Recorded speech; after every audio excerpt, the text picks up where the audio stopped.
एक डूबते को तिनके का सहारा मिल गया, तिनका तिनका मिल करके एक आसरा बन गया।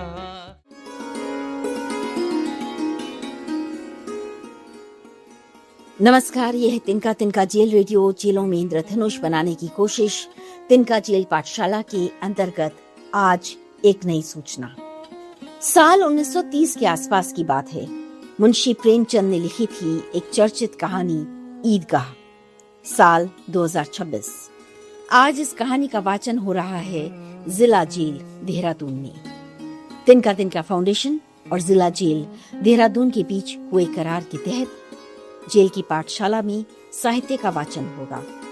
इस कड़ी में ईदगाह पहली कहानी है और इसका वाचन कर रही हैं दीपिका इसी जेल में निरुद्ध हैं और उन्होंने इस बात की इच्छा जताई है और सहमति भी दी है कि उनका नाम जेल के रेडियो पर दिया जाए।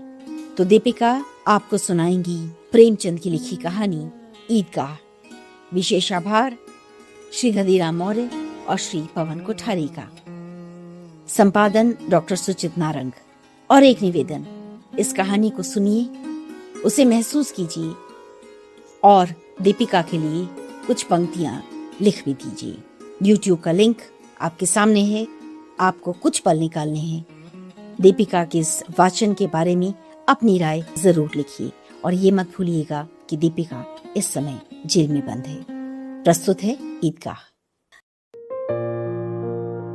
ईदगाह। रमजान के पूरे 30 रोजों के बाद ईद आई है। कितना मनोहर, कितना सुहावना प्रभात है। आज का सूर्य देखो, मानो इस संसार को ईद की बधाई दे रहा है। गांव में कितनी हलचल है। ईदगाह जाने की तैयारियां हो रही हैं। लड़के सबसे ज्यादा प्रसन्न हैं। किसी ने एक रोजा रखा है, वो भी दोपहर तक। किसी ने वो भी नहीं रखा, लेकिन ईदगाह जाने की खुशी उनके हिस्से की चीज है। ये तो सेवैयां खाएंगे। ये क्या जाने कि अब्बा जान क्यों बदहवास चौधरी कायम अली के घर दौड़े जा रहे हैं। इन्हें क्या खबर कि चौधरी आज आंखें बदल ले तो ये सारी ईद मुहर्रम हो जाए।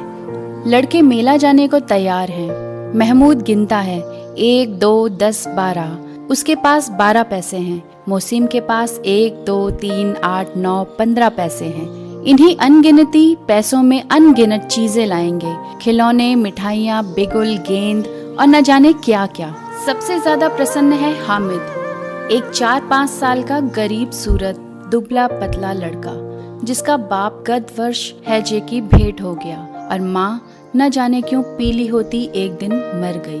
अब हामिद अपनी बूढ़ी दादी अमीना की गोद में सोता है और उतना ही प्रसन्न है। आशा तो बड़ी चीज है और बच्चों की आशा उनकी कल्पना तो राई का पर्वत बना लेती है। हामिद के पाँव में जूते नहीं हैं। सिर पर एक पुरानी धुरानी टोपी है जिसका गोटा काला पड़ गया है, फिर भी प्रसन्न है। अभागिन अमीना अपनी कोठरी में बैठी रो रही है। आज ईद का दिन और उसके घर में दाना नहीं है। इस अंधकार और निराशा में वो डूबी जा रही थी और सोच रही थी, किसने बुलाया इस निगूढ़ी ईद को। इस घर में उसका काम नहीं है, लेकिन हामिद, उसके अंदर प्रकाश है, बाहर आशा। हामिद भीतर जाकर दादी से कहता है, तुम डरना नहीं अम्मा, मैं सबसे पहले आऊंगा। बिल्कुल न डरना। अमीना का दिल कचोट रहा है। हामिद को अकेले मेले कैसे जाने दे। जूते भी तो नहीं है, पैर में छाले पड़ जाएंगे। 30 कोस कैसे चलेगा। 3 पैसे हामिद के जेब में हैं, 5 अमीना के बटवे में। यही तो बिसात है और ईद का त्योहार। अल्लाह ही बेड़ा पार लगावे। सहसा ईदगाह नजर आया। ऊपर इमली के घने वृक्षों की छाया, नीचे पक्का फर्श है जिस पर जाजिम बिछा हुआ है और रोजेदारों की पंक्तियां एक के पीछे एक न जाने कहां तक चली गई हैं। यहाँ कोई धन और पद नहीं देखता। इस्लाम की निगाह में सब बराबर हैं। कितना सुंदर संचालन है, कितनी सुंदर व्यवस्था।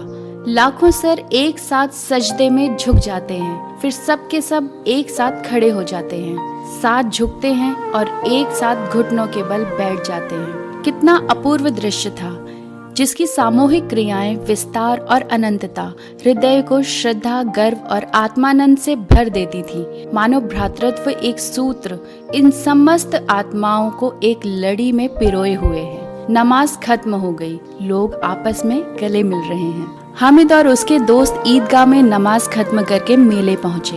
महमूद और मौसिम, नूरे और सम्मी घोड़ों और ऊँटों पर बैठते हैं। हामिद दूर खड़ा है, 3 ही पैसे तो उसके पास हैं। अपने कोष का तिहाई जरा सा चक्कर खाने के लिए नहीं दे सकता। इधर दुकानों की कतार लगी हुई है, तरह तरह के खिलौने हैं। महमूद सिपाही लेता है, नूरे को वकील से प्रेम है, मोहसिन बिश्ती लेता है, सम्मी को धोबिन भाई। लेकिन हामिद खिलौनों की निंदा करता है, कहता है मिट्टी ही के तो हैं, गिरे तो चकनाचूर हो जाएंगे। लेकिन ललचाई हुई आंखों से खिलौनों को देख रहा है। खिलौनों के बाद मिठाइयाँ आती हैं। किसी ने रेवड़ियाँ ली हैं, किसी ने गुलाब जामुन, किसी ने सोहन हलवा। मजे से खा रहे हैं। हामिद उनकी बिरादरी से अलग है।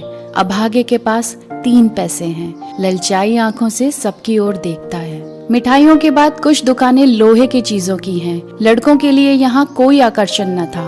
वो सब आगे बढ़ जाते हैं। हामिद लोहे की दुकान पर रुक जाता है। कई चिमटे रखे हुए थे। उसे ख्याल आया दादी के पास चिमटा नहीं है। तवे से रोटियां उतारती है तो हाथ जला लेती है। अगर वो चिमटा ले जाकर दादी को दे दे तो वो कितनी खुश होगी, फिर उसकी उंगलियां कभी न जलेंगी। और मन में सोचता है अम्मा बेचारी को कहाँ फुर्सत है कि बाजार आए, और इतने पैसे ही कहाँ मिलते हैं। रोज हाथ जला लेती है। अम्मा चिमटा देखते ही दौड़कर मेरे हाथ से ले लेगी और कहेगी मेरा बच्चा अम्मा के लिए चिमटा लाया है, हजारों दुआएं देंगी। उसने दुकानदार से पूछा ये चिमटा कितने का है।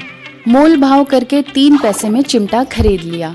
हामिद ने चिमटे को इस तरह कंधे पर रखा मानो बंदूक है, और शान से अकड़ता हुआ संगियों के पास आया। हामिद कहने लगा खिलौनों को देखकर किसी की माँ इतनी खुश न होगी जितना दादी चिमटे को देखते होंगी। 3 पैसों में ही तो उसे सब कुछ करना था, और उन पैसों के इस उपयोग पर पछतावे की बिल्कुल जरूरत न थी। फिर अब तो चिमटा रुस्तमे हिंद है और सब खिलौनों का बादशाह। 11 बजे सारे गांव में हलचल मच गई। मेले वाले आ गए। मोहसिन की छोटी बहन ने दौड़कर भिश्ती उसके हाथ से छीन लिया और मारी खुशी के जो उछली तो मियाँ भिश्ती नीचे आ गिरे और परलोक सिधारे। और मियाँ नूरे के वकील पंखे की चोट से वकील साहब स्वर्ग लोक से मृत्यु लोक में आ गए। अब रहा महमूद का सिपाही। टोकरी हाथ से छूटकर गिर पड़ती है और मियाँ सिपाही अपनी बंदूक लिए जमीन पर आ जाते हैं और उनकी एक टांग में विकार आ जाता है। सभी खिलौनों का हाल बेहाल हो जाता है। अब मियाँ हामिद का हाल सुनिए।